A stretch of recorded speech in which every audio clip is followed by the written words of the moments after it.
સમાચાર અમદાવાદથી દસક્રોયની પ્લાસ્ટિકની ફેક્ટરીમાં ભારે આગ લાગવાનો બનાવ સામે આવ્યો છે। આખરે 6 કલાકની જહેમત બાદ આગ કાબૂમાં આવી હતી। 75થી વધારે ફાયરના જવાનો કામમાં લાગ્યા હતા। નડિયાદ, ધોળકા, બારેજા સહિતની 15 ફાયર બ્રિગેડની ટીમો પહોંચી હતી। તો આ ઘટના સામે આવી રહી છે અમદાવાદના દસક્રોયથી કે જ્યાં પ્લાસ્ટિકની એક ફેક્ટરીમાં ભારે આગ ફાટી નીકળી હતી। આખરે 6 કલાકની જહેમત બાદ આગ કાબૂમાં લેવામાં સફળતા મળી હતી। 75થી પણ વધારે ફાયરના જવાનો ઘટના સ્થળે પહોંચ્યા હતા અને આગ બુઝાવવા માટે 6 કલાકથી મથામણ કરી રહ્યા હતા। નડિયાદ, ધોળકા, બારેજા સહિતની 15 ફાયર બ્રિગેડની ટીમ ઘટના સ્થળે પહોંચી હતી।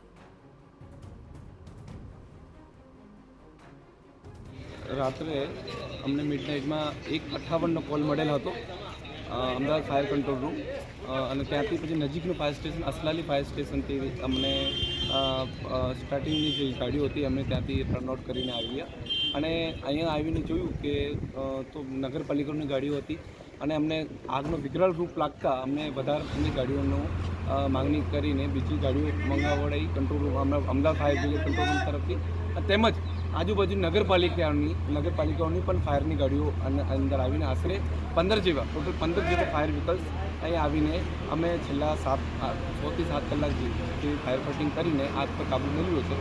અત્યારે કુલિંગની કામગીરી ચાલુ છે। કોઈ જાનહાની ઈજા એવું કોઈ અમને માહિતી મળેલ નથી અને અત્યારે છે નહીં।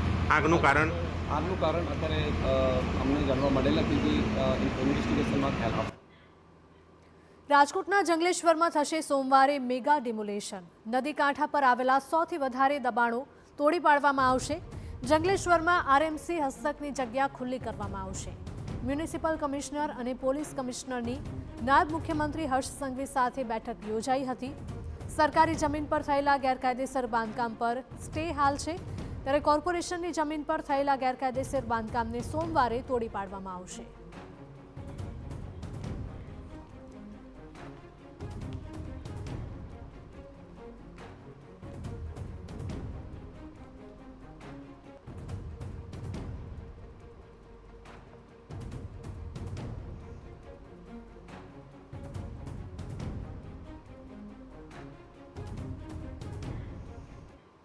તો આજ મુદ્દે અમારા સંવાદદાતા મોહિત લાઈવ જોડાયા છે વધુ અપડેટ સાથે। મોહિત, જણાવશો કે જંગલેશ્વર વિસ્તારમાં નદી કાંઠાના જે વિસ્તાર છે ત્યાં ગેરકાયદેસર લગભગ 100 જેટલા બાંધકામો કરવામાં આવ્યા છે। છેલ્લા કેટલા સમયથી આ બાંધકામો અહીંયા કરીને લોકો વસવાટ કરી રહ્યા હતા અને હવે જ્યારે તેમના દબાણો તોડી પાડવામાં આવશે ત્યારે તેમને કોઈ બીજી જગ્યાએ આશ્રય આપવામાં આવશે?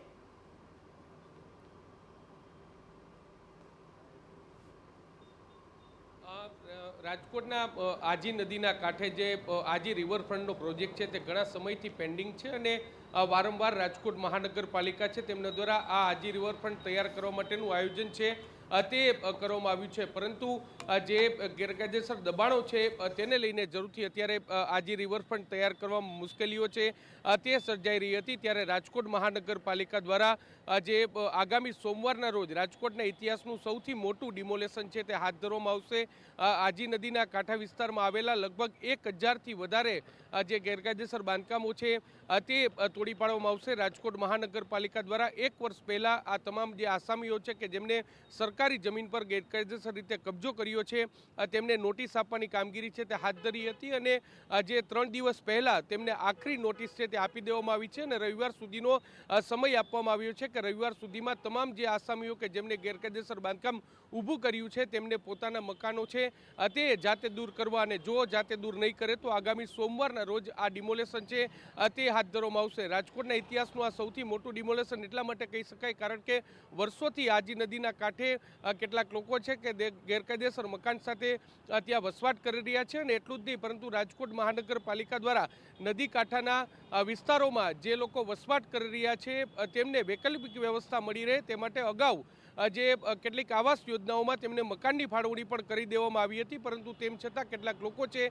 તે ગેરકાયદેસર મકાન ઊભું કરી અને ત્યાં વસવાટ કરી રહ્યા હતા, જેને લઈને જ આ મોટી કાર્યવાહી છે તે હાથ ધરવામાં આવશે। જંગલેશ્વર વિસ્તારના ડિમોલેશનને લઈને ગઈકાલે રાજકોટ મહાનગરપાલિકાના મ્યુનિસિપલ કમિશનર તુષાર સુમેરા અને પોલીસ કમિશનર બ્રિજેશ કુમાર ઝા સાથે જે પ્રભારી મંત્રી જીતુ વાઘાણી અને ધારાસભ્ય ઉદય કાનગડ સહિતના જે લોકો છે તેમને નાયબ મુખ્યમંત્રી હર્ષ સંઘવી સાથે મુલાકાત પણ કરી હતી અને આખો રોડમેપ છે તે તૈયાર કરવામાં આવ્યો હતો. કોઈ અનિચ્છનીય બનાવ ન બને તે માટે પૂરતો પોલીસ સ્ટાફ છે તેનો પણ બંદોબસ્ત કરવાનો આદેશ છે તે આપી દેવામાં આવ્યો છે. આપને જણાવી દઉં કે જે રાજકોટનો જંગલેશ્વર વિસ્તાર કે જે નદી કાંઠાનો વિસ્તાર છે અને ત્યાં 2 તબક્કામાં ડિમોલેશન છે તે હાથ ધરવાનું હતું. એક તબક્કો એ હતો કે જિલ્લા કલેક્ટર હસ્તકની જે પણ સરકારી જમીન છે તે 1300થી વધારે મકાનો હતા તેને ડિમોલેશન કરવાની કાર્યવાહી છે તે હાથ ધરવામાં આવી હતી. પરંતુ આ અંગે હાઈકોર્ટ છે તેમને 3 મહિનાનો સ્ટે આપ્યો છે. ત્યારે જિલ્લા વહીવટી તંત્ર હસ્તકની જે સરકારી જમીન છે ત્યાં ડિમોલેશનની પ્રક્રિયા છે તે 3 મહિના પૂરતી